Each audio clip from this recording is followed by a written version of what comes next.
In 1519, Hernán Cortés arrived on the shores of Mexico vastly outnumbered. To ensure his men wouldn't retreat when conditions became difficult, he gave a harsh order: burn the ships. By destroying their only way back, the crew had to adapt to the hostile environment in front of them. Today, the professionals in charge of global emergency management are entering a territory where their previous tools no longer reach, requiring a similar level of commitment to a new way of operating. Take a look at this flowchart detailing the standard model of disaster management. For decades, the industry has relied on this rigid four-step sequence: prepare, respond, recover, and mitigate. A linear sequence like this assumes that disasters follow predictable rules.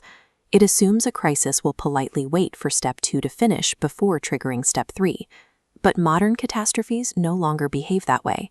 Our global supply chains, healthcare networks, and communication grids are tightly interlocked.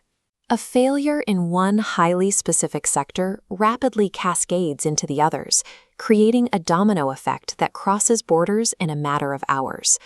We saw this fragility during the COVID-19 pandemic.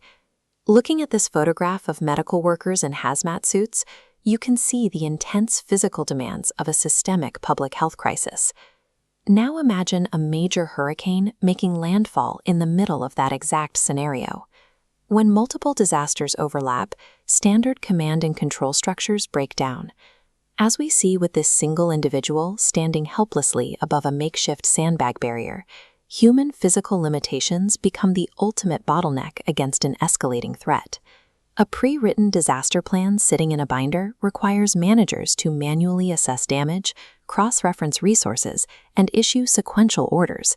That process is far too slow to match the speed of cascading failures. Emergency managers are currently fighting dynamic, highly adaptable threats using static, outdated maps. To regain the upper hand, the profession has to adopt tools built for complexity. Getting past human cognitive limits requires abandoning those old bureaucratic frameworks and turning to artificial intelligence. Human brains can only track a few variables at once. Machine learning algorithms can ingest billions of disparate data points instantly, untangling the chaos to reveal the hidden patterns of a crisis. This satellite image of a massive hurricane system shows exactly what kind of scale we're dealing with. AI continuously absorbs this geographical and meteorological data, combining it with real-time sensor networks and social media feeds. This topographical map demonstrates how raw data becomes actionable. Abstract points converge into a red heat map, calculating the exact path of an impending flood. Managers don't have to wait. AI projects safe evacuation routes outside the danger zone, days before the event. Processing extreme variables at this speed gives managers the ability to shift from reaction to prevention. High-speed predictive modeling provides a way to quantify the chaos and identify a path forward before the opportunity for human calculation has even begun.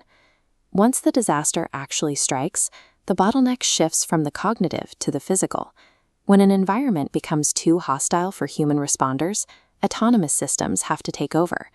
This aerial photograph shows the sharp contrast between a severely burnt forest and untouched trees.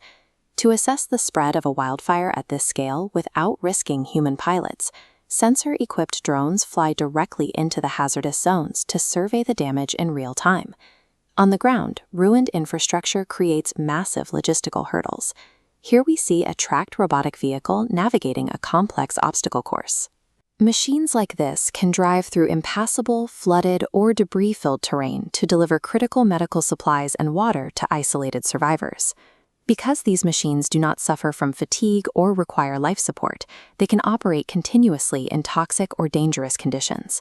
This frees up human managers to focus entirely on high-level strategy and resource allocation. By deploying drones and robotic vehicles, we effectively decouple our physical disaster response capacity from the fragile limits of human biology. Combining AI prediction with autonomous physical response creates a completely new operational model known as real-time sensemaking.